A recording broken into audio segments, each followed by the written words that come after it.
Hello বন্ধুরা, চলে এসেছি আরও একটা নতুন এক্সপ্লেনেশন ভিডিও নিয়ে। আজ আমি এক্সপ্লেন করতে চলেছি the secret of sea leathers. তো চলো বেশি দেরি না করে তাড়াতাড়ি এক্সপ্লেনেশনটা শুরু করে নিই। তবে তার আগে বন্ধুরা, ভিডিওটাকে একটি লাইক করে চ্যানেলটাকে সাবস্ক্রাইব করতে একদমই ভুলো না। আর তোমাদের আমাদের লাস্ট ভিডিওতে এত ভালোবাসা দেখানোর জন্য অনেক অনেক ধন্যবাদ। আমি জানতাম না তোমাদের আমার ভিডিও এত ভালো লাগবে। তোমাদের সব কমেন্ট কিন্তু আমি পড়ি, চাইলে তোমরা কমেন্ট সেকশনে কমেন্টও করতে পারো।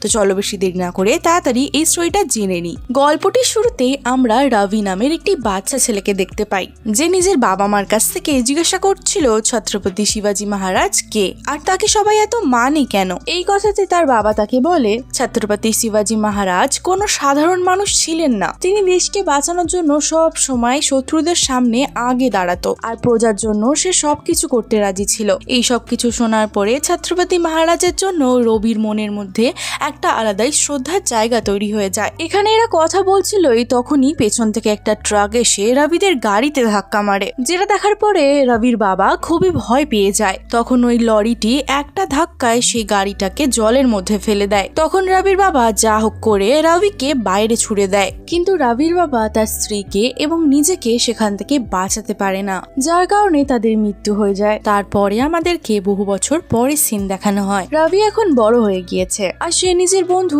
আদির সাথে রায়গড় কিলেতে ট্রেকিং করছিল। রবির মম ড্যাড চলে যাওয়ার পরে আদি তার জন্য সবকিছু ছিল, আর সে আদিকে নিজের ছোট ভাইয়ের মতনই দেখতো। তারপরে অনেক কষ্ট করে তারা কিলের উপরে উঠে যায়। আসলে রবি ছত্রপতি শিবাজি মহারাজের প্রতি অনেক বেশি ইন্টারেস্ট ছিল, আর সেই জন্যই সে ছত্রপতি শিবাজি মহারাজের নতুন নতুন কিলাতে গিয়ে ট্রেকিং করত। আর এখানে আমরা দেখতে পাই আদি আর রবি যখন ওই কিলাতে পৌঁছে গেছিল, ইতিমধ্যেই রবির কাছে একজনের ফোন আসে। তাদের কাছে প্রিয়াল নামক একটি ব্যক্তির ফোন আসে, যে কিনা লয়ার ছিল। তখন প্রিয়াল রবিকে বলে যে আজকে দীক্ষিত স্যারের ইন্টারভিউ হতে চলেছে, আমার মনে হয় তোমারও তার ইন্টারভিউটা দেখতে আসা উচিত। অন্যদিকে আমরা দীক্ষিত স্যারকে দেখতে পাই, যার নজরও রবির ওপরে ছিল, কারণ রবি প্রায়ই ইউটিউবে ভিডিও বানাতো এইসব ব্যাপার নিয়ে, যেটার পরে আমরা জানতে পারি তার রবির সাথে কোনো না কোনো একটা কানেকশন তো রয়েছে। তারপরে দীক্ষিত একটা মন্দিরে গিয়ে প্রণাম করে, আর সেখানে প্রসিদ্ধ নামের একটি লোক তার সঙ্গে দেখা করতে আসে। দীক্ষিত তখন প্রসিদ্ধকে বলে যে আমার ক্যান্সার রয়েছে, আমি হয়তো বেশি দিনের জন্য বাঁচবো না, আমার ক্যান্সার রয়েছে, 6 মাসের মধ্যেই হয়তো আমার মৃত্যু হয়ে যেতে পারে। আর এই কারণে আমাদেরকে খাজানা খোঁজার দায়িত্ব অন্য একটা সিলেদার্সের ওপরে ছাড়তে হবে, আর সেই সিলেদারের আসল বারিশ।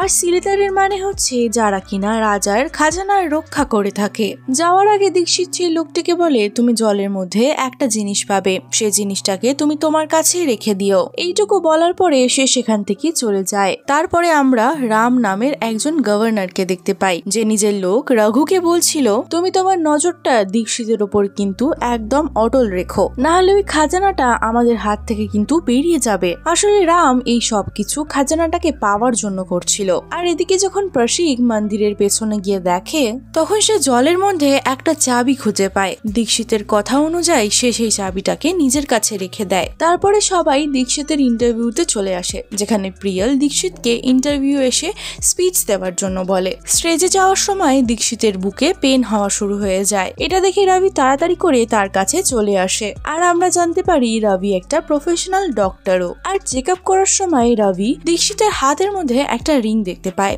যে রিংটা দেখার পরে রবি খুব অবাক হয়ে যায়, কারণ ওই সেম টু সেম রিংটা রবির বাবাও পরতো। আর ওই সময় দীক্ষিত রবির কানে কানে বলে, ইন্টারভিউর পরে তুমি একলা আমার সাথে একটু দেখা করো। তখন রবিও চিন্তায় পড়ে যায় যে দীক্ষিত তাকে একলা কেন দেখা করতে ডেকেছে। তারপরে আমরা রাম নামক সেই ব্যক্তিটাকে দেখতে পাই, যে পণ্ডিতের জামা কাপড় পরে একটা জায়গায় যায়, যেখানে সবাই পণ্ডিতরা মিলে পুজো করছিল। রাম তখন সেই পণ্ডিতগুলোকে বলে, আমি যা হোক করে খাজানাটা কোথায় আছে সেটাকে জানতে চাই। খাজানাটা কোথায় আছে সেটা জানতে শুধুমাত্র আমার পূর্বাজি আমার হেল্প করতে পারবে, আর তুমি আমার পূর্বাজের আত্মার দিয়ে খবর লাগাও যে খাজানাটা কোথায় রাখা রয়েছে। আর এদিকে রবি দীক্ষিতের সাথে দেখা করার জন্য তার চেম্বারে চলে আসে। অন্যদিকে প্রভুর লোকেরাও তাকে দেখে নেয় যে সে দীক্ষিতের চেম্বারে যাচ্ছে, আর এই কথাটা তারা তাড়াতাড়ি করে রঘুকে বলে দেয়। অন্যদিকে আমরা দেখতে পাই দীক্ষিত রবিকে একটা ডায়েরি দেয়। ওই ডায়েরির মধ্যে রবির ছোটবেলার ফেলার সব রকম ফটো রয়েছে। রবি এটা দেখে খুব শকড হয়ে যায়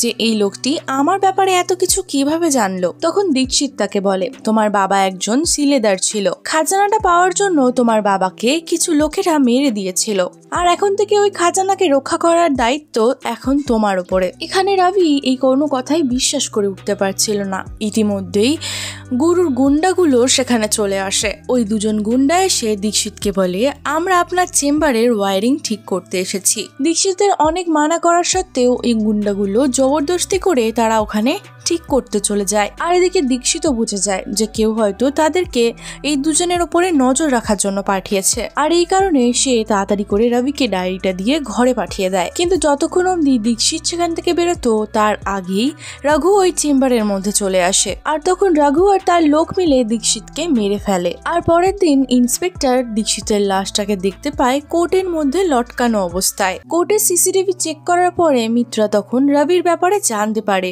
আর মিত্রা তখন রবির ওপরে সন্দেহ হওয়া শুরু হয়ে যায়। আর তারা সন্দেহ করতে শুরু করে রবি হয়তো দীক্ষিতের মার্ডারটা করেছে, কারণ সিসিটিভিতে শুধুমাত্র রবিকেই দেখা গিয়েছে। আর এই কারণেই তারা রবির ঘরে চলে আসে আর দীক্ষিতের মার্ডারের ব্যাপারে তাদেরকে জানায়। রবি তখন তার মৃত্যুর ব্যাপারে শুনে অনেকটা ভয় পেয়ে যায় যে এরকমটা কিভাবে সম্ভব হতে পারে। আর এখানেই এপিসোড 1টা শেষ হয়ে যায়। এপিসোড 2 এর শুরুতে আমরা দেখতে পাই মিত্রা রবিকে জিজ্ঞাসাবাদ করার জন্য তাকে থানাতে নিয়ে আসে। আর মিত্রা ভাবছিল রবি হয়তো খুনটা করেছে। তখন অফিসারটি তাকে জিজ্ঞাসাবাদ করতে থাকে, তুমি দীক্ষিতকে কেন মার্ডার করেছো?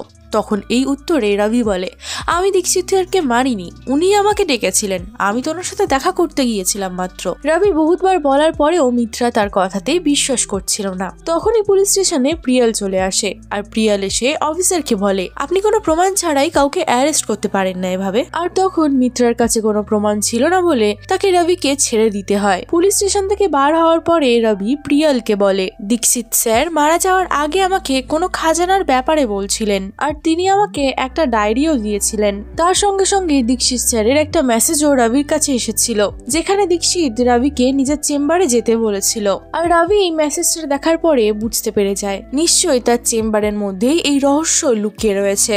অন্যদিকে আমরা রামকে দেখতে পাই, যে কিনা তার লোককে বলছিল, তোমার রবির ওপরে ভালোভাবে নজরদারি রাখা উচিত, কারণ দীক্ষিত মরে যাওয়ার আগে রবিকে হয়তো খাজানার ব্যাপারে বলে গিয়েছে। তারপরে আমরা দেখতে পাই রবি প্রিয়াল আর আদির সাথে কোর্টে চলে আসে, আর ওখানে রবি আর প্রিয়াল চুপকে চুপকে ওই চেম্বারের মধ্যে ঢুকে যায়। আর তখন রঘুও নিজের লোকদেরকে নিয়ে কোর্টের বাইরে চলে আসে। আর এদিকে দীক্ষিতের অফিসে রবি অনেক তালাশি করতে থাকে, কিন্তু অনেক খোঁজার পরেও তারা কিচ্ছু খুঁজে পাচ্ছিল না। তখনই সে অফিসের মধ্যে একটা অশোক স্তম্ভ দেখতে পায়, তার নিচে একটা গোল আকারে লক তৈরি করা ছিল। এই লকগুলো আগেকার যুগের লোকেরা ব্যবহার করে থাকতো। যেই লকটাকে দেখেই রবি বুঝতে পেরে যায় যে দীক্ষিত স্যার হয়তো এখানেই কিছু লুকিয়ে রেখে গিয়েছে। আর অন্যদিকে আমরা মিত্রাকে দেখতে পাই, যে তার পুরো পুলিশ টিম নিয়ে সেই কোর্টের বাইরে চলে আসে। আর এরপরেই রবির বন্ধু তাকে তাড়াতাড়ি করে এই কথাটা জানিয়ে দেয়। তখন আদির কথা শুনে রবি তাড়াতাড়ি করে ওই স্তম্ভের লকটা খোলার চেষ্টা করছিল। আর ওখানে কোর্টের বাইরে মিত্রা তখন রঘুকে দেখতে পায়। তখন মিত্রা রঘুকে জিজ্ঞাসা করে যে তুমি এখানে কি করছো? তখন রঘু বলে, আমি কোর্টের মধ্যে ওয়ারিং এর কাজ করি। মিত্রা তখন রঘুকে বলে, তোমার দুটো লোক কালকে ওখানে সার্ভিস করতে গিয়েছিল, ওই দুটো লোককে আমার কাছে নিয়ে আসবে, আমার কিছু জিজ্ঞাসাবাদ করার রয়েছে। যেটা শোনার পরে তো রঘু খুব টেনশনে চলে আসে। সে তাড়াতাড়ি করে মিত্রাকে কাটিয়ে ওখান থেকে বেরোতে চাইছিল। অন্যদিকে রবি আর প্রিয়াল মিলে সেই লকটাকে ভেঙে দেয়, আর ওই স্তম্ভের মধ্যে সে একটা অনেক পুরনো নকশা দেখতে পায়, যেটা তারা তাদের কাছে রেখে দেয়। আর তখনই কিছু পুলিশওয়ালা বাইরে থেকে অফিসের দরওয়াজাটাকে ঠকঠক করছিল। তখন তারা পুলিশকে বাইরে দেখে অনেক বেশি ঘাবড়ে যায়। আর এদিকে রবি তাড়াতাড়ি করে আদিকে ফোন করে কোর্টের পেছনে আসতে বলে। আর এদিকে অফিসার মিত্রাকেও ফোন করে বলে দেয় যে কিছু লোক দীক্ষিতের চেম্বারে গিয়েছে। এটা শোনার পরে মিত্রাও সেখানে চলে আসে। আর তারপরে পুলিশ দরওয়াজাটাকে ভেঙে ভেতরে যাওয়ার চেষ্টা করে। যতক্ষণে পুলিশওয়ালাটা ভেতরে আসতো ততক্ষণে রবি আর প্রিয়াল সেখান থেকে পালিয়ে গিয়েছিল। যদিও বা মিত্রা তাদেরকে দূর থেকে দেখে নেয় যে তারা এখান থেকে পালাচ্ছে, আর সে নিজের অফিসারদেরকে বলে দেয় যে তাদের খবর নাও। তারপরে আমরা দেখতে পাই একটা জায়গায় অ্যাওয়ার্ড অ্যাওয়ার্ডসের অনুষ্ঠান হচ্ছিল। সেই অ্যাওয়ার্ডটাকে নেওয়ার জন্য প্রতাপ নামের একটি লোককে আমরা স্টেজের মধ্যে আসতে দেখি, আর সেই শয়তান রামও সেই অ্যাওয়ার্ড ফাংশনের মধ্যে বসেছিল। তখন প্রতাপ স্টেজের মধ্যে এসে বলে, আমি ছত্রপতি মহারাজের উসুলের মধ্যে চলি। উনি আমাদের দেশকে একজোট করার জন্য অনেক বড় কুরবানি দিয়েছেন, আর আমি সেই দিনই এই অ্যাওয়ার্ডটা নেব যেদিন আমাদের দেশের সব লোকেরা একজোট হয়ে থাকবে, কেউ জাতির নামে ভেদভাব করবে না। যেটা শোনার পরে প্রতাপের জন্য সব লোকেরা তালি বাজায়। রাতের সময় আমরা দেখতে পাই রবি, আদি আর প্রিয়াল একটা ধাবার মধ্যে বসেছিল কিছু খাবার জন্য, আর তারপরে আমরা দেখতে পাই সেই ঘড়িটার মধ্যে থেকে রবি একটা পেপার বার করে।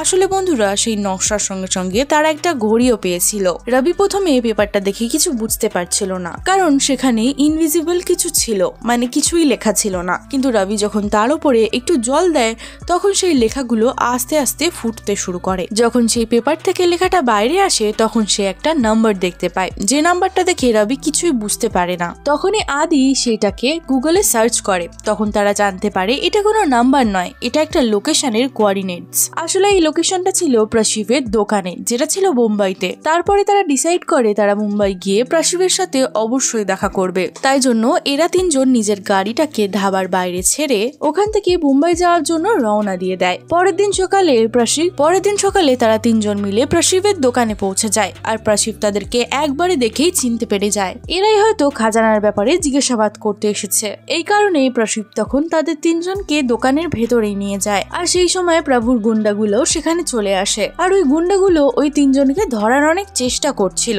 কিন্তু ওই তিনজন মিলে ওই গুন্ডাগুলোর পেছন ছেড়ে পালাতে শুরু করে। তার সঙ্গে সঙ্গে সেই গুন্ডাগুলো তাদেরকে ধরার জন্য তাদের উপর গুলি অবধি চালিয়ে দেয়। তখন প্রশিব তাড়াতাড়ি করে তাদের তিনজনকে নিজের গাড়িতে বসিয়ে সেখান থেকে বেরিয়ে যায়। অন্যদিকে মিত্রা নিজের অফিসারদেরকে বলে যে রবির গাড়ির খবর লাগাও। আর কিছু টাইম পরে প্রশিব ওই তিনজন লোককে তাদের ঘরে নিয়ে চলে আসে। ঘরে গিয়ে তারা ওই ঘড়িটা প্রশিবকে দেখায়। প্রশিব তখন বলে, এই ঘড়িটাই খাজানার চাবি। বহু বছর আগে আমাকে দীক্ষিত স্যার অনেক জায়গায় খোদাইয়ের কাজ দিয়েছিল, আর খোদাই করার সময় তখন আমি এই ঘড়িটা পেয়েছিলাম। তখন দীক্ষিত স্যারও এই ঘড়িটা দেখে বুঝতে পেরে গিয়েছিল যে এই ঘড়িটা ছত্রপতি শিবাজী মহারাজের সময়ের ঘড়ি। কিন্তু কিছু খারাপ লোকেরা ওই খাজানাটাকে নেওয়ার জন্য আমাদের পিছু নিতে শুরু করে দেয়, আর ওই গুন্ডাগুলো খাজানার লালসায় এসে আমার গোটা পরিবারকেই শেষ করে দেয়। যার পরে আমি একলা পড়ে গিয়েছিলাম, যার কারণে আমি মুম্বাই এসে থাকি এখন। তারপরে প্রসাদ মন্দিরে পাওয়া সেই চাবিটা রবির হাতে দিয়ে বলে, আজ থেকে তুমি সেই খাজানার রক্ষক। তোমার বাবা ওই খাজানাটাকে বাঁচানোর জন্য নিজের জীবন অবধি দিয়ে দিয়েছিল, আর তোমাকেও তোমার বাবার মতন খাজানাটাকে বাঁচানোর জন্য রক্ষা করতে হবে। প্রথমে তো রবি খুবই শকড হয়ে যায়, কিন্তু তার বাবার কথা মনে পড়লে সে নিজেকে সামলে নেয় এবং সে ডিসাইড করে নেয় সে অবশ্যই ওই গুন্ডাগুলোর থেকে সেই খাজানাটাকে রক্ষা করবে এবং সেটাকে বাঁচিয়ে রাখবে। অন্যদিকে আমরা প্রিয়াকে দেখতে পাই, যে কিনা একলা গিয়ে এই সব কথা রামকে লুকিয়ে লুকিয়ে বলে দিচ্ছিল। আসলে প্রিয়াল একটা আন্ডারকভার অফিসার, যে রামেরই কথাতে রবির হেল্প করার নাটক করছে। আর এখানে এপিসোড 2টা শেষ হয়। বন্ধুরা, এগুলোর অনেকগুলো এপিসোড এখনো বাকি রয়েছে। তোমাদের যদি এটা স্টোরি ভালো লেগে থাকে তাহলে আমি বাকি এক্সপ্রেশনগুলো তোমাদের জন্য আনবো। তাহলে তোমরা কমেন্টে জলদি আমাকে জানিয়ে দাও যে তোমরা এটার বাকি এক্সপ্রেশনগুলো দেখতে চাও কিনা। যদি তোমাদের এটা ভালো লেগে থাকে তাহলে আমি তোমাদের জন্য বাকি সব কটা এপিসোড কালকে আপলোড দিয়ে দেবো।